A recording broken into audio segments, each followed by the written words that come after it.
চার শ্রেণীর মানুষ আছে, এদেরকে আমি সমানভাবে অভিশাপ দিলাম। কয় শ্রেণী? চার শ্রেণী। জাস্ট শুনে রাখেন হাদিসগুলা। আমি জানি এই বিশ্বে আপনি এই হাদিসগুলোর উপর ইমপ্লিমেন্টেশনে যেতে পারবেন না, এটা আমি বুঝি, কিন্তু আকীদা ঠিক থাকতে কি কোনো সমস্যা আছে? একটা মানুষ পাপ করে, জেনে করে যে হ্যাঁ আমি জানি এই কাজটা খারাপ, ঠিক আছে। আর একটা মানুষ মনে করে না এটা করলেও হয়, না করলেও হয়, কোনো সমস্যা নেই। আরেকটা মানুষ মনে করে যে না আমি একটা ডাহা পাপ করছি, এটা থেকে বেঁচে থাকা আমার উচিত ছিল কিন্তু আমি পারছি না। আর একজন পাপ করছে যে আমি মানি না এসব বিধান টিধান, যা ভালো মনে হবে দুনিয়ার জন্য করব। এরা কি সবাই সমান? একজন মানুষ যে জানে যে এটা খারাপ কাজ কিন্তু বাধ্য হয়ে সে করতে হচ্ছে, সে ব্যক্তি তো ওর চেয়ে কিছুটা হলেও উত্তম নাকি যে ব্যক্তি বেধারসে পাপ করছে? আচ্ছা, ওই যে এক ছেলে বলেছিল আমাদেরকে মেসেজ করে যে আমি একটা মেয়েকে খুব ভালোবাসি হুজুর, তাকে বিয়ে করতে চাই, এখন ওই মেয়ের বাসার লোকজন রাজি হচ্ছে না। এই ছেলের মধ্যে হারাম অ্যাফেয়ার্স আছে ঠিকই, কিন্তু সে তাকে বিয়ে করতে চায়, ওটা হালাল করতে চায়। আর এক ছেলে মেসেজ করছে, সে বলছে যে আমি এরকম জেনায় লিপ্ত ছিলাম, এখন আমি কি করব? আমি কি ওগুলো ছেড়ে দিয়ে ফিরে আসব, নাকি আমি ওই মেয়ের সাথেই জেনা অব্যাহত রাখবো? এই দুই ব্যক্তি কি সমান? সমান না। এটাই বোঝাচ্ছি আপনাদেরকে। দেখুন, চার শ্রেণীর মানুষের কথা নবীজি বলেছেন। এক শ্রেণী হচ্ছে সেই ব্যক্তি যে নিজে সুদ খায়। কারা কারা খাই?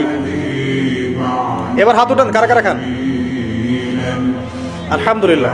দ্বিতীয় শ্রেণী যারা খায় না কিন্তু মানুষকে দেয়। এবার দেন কারা কারা? আচ্ছা।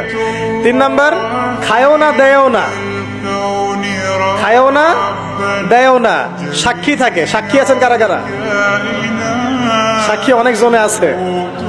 আচ্ছা, মাশাআল্লাহ, লা ইলাহা ইল্লাল্লাহ। চার নাম্বার, খায়ও না দেয়ও না, সাক্ষীও থাকে না, লিখে রাখে। এবার লেখেন কারা কারা? এইবার তো মুশকিল। এখানে তো অনেক বিসিএস ক্যাডার আছেন মনে হয়, এবং অনেক এমন এমন সেকশনে জব করছেন যেখানে লিখতে হচ্ছে নাকি। এই চার শ্রেণীর মানুষকে নবী সাল্লাল্লাহু আলাইহি ওয়াসাল্লাম কি করেছেন ভাই আমি শুনাই আপনাকে। খালি আল্লাহ নবী বলেছেন যে আমি চার শ্রেণীর মানুষকে সমানভাবে অভিশাপ দিয়ে গেলাম, এতটুকু বলেছেন।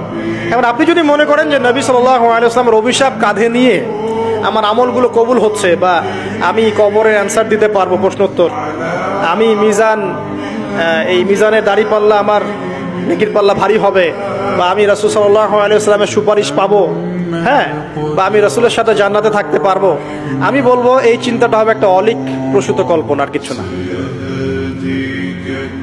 এখন তওবা করেন আমার সাথে, বলেন আজকে থেকে কোন রকমের সুদী কারবারে থাকবো না।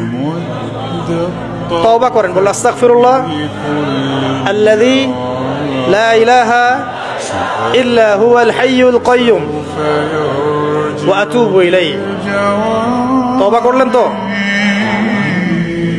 ভ্যান চালায় খাবেন, রিক্সা চালায় খাবেন, কৃষিকাজ করে খাবেন, ব্যবসা করে খাবেন, ছোট্ট একটা মুদির দোকান করে খাবেন, যদি কিচ্ছু করতে না পারেন রাস্তায় মুচিগিরি করে হলে খাবেন, সেলুনে বারবার হয়ে খাবেন, তারপরে সুদের দিকে যাবেন ইনশাআল্লাহ।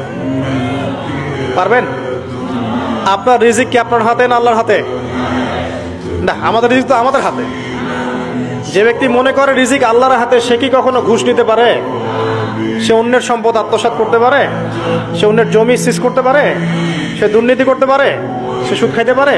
কেন খায়? কারণ সে মনে করে রিজিকের মালিক সে নিজেই। এগুলো করলে তার সম্পদ বাড়বে, না করলে সম্পদ বাড়বে না, এই কারণেই তো সে কাজগুলো করে।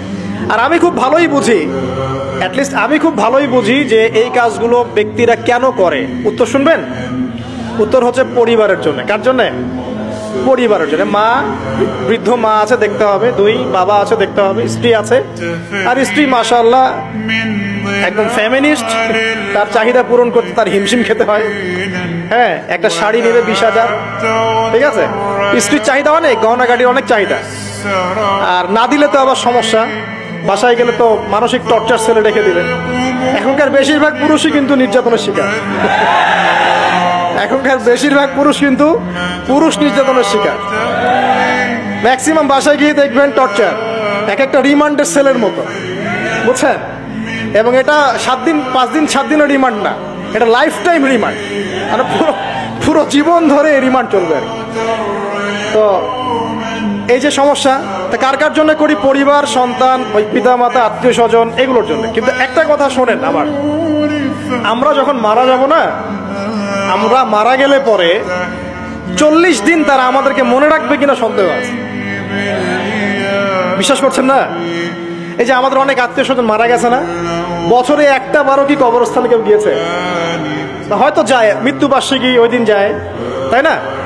দেখেন আমরা কিন্তু আস্তে আস্তে ভুলে গিয়েছি তাদেরকে, আমরা ব্যস্ত হয়ে গেছি। ঠিক একইভাবে তারাও আমাদেরকে ভুলে যাবে। এই জন্যে আমি বারবার আপনাদেরকে মনে করে একটা কথা, আমার জীবন থেকে উপলব্ধি করি একটা কথা, যে একমাত্র আল্লাহ ছাড়া এই পৃথিবীতে এবং পরকালে আমাদের আপন বলে কেউ নাই।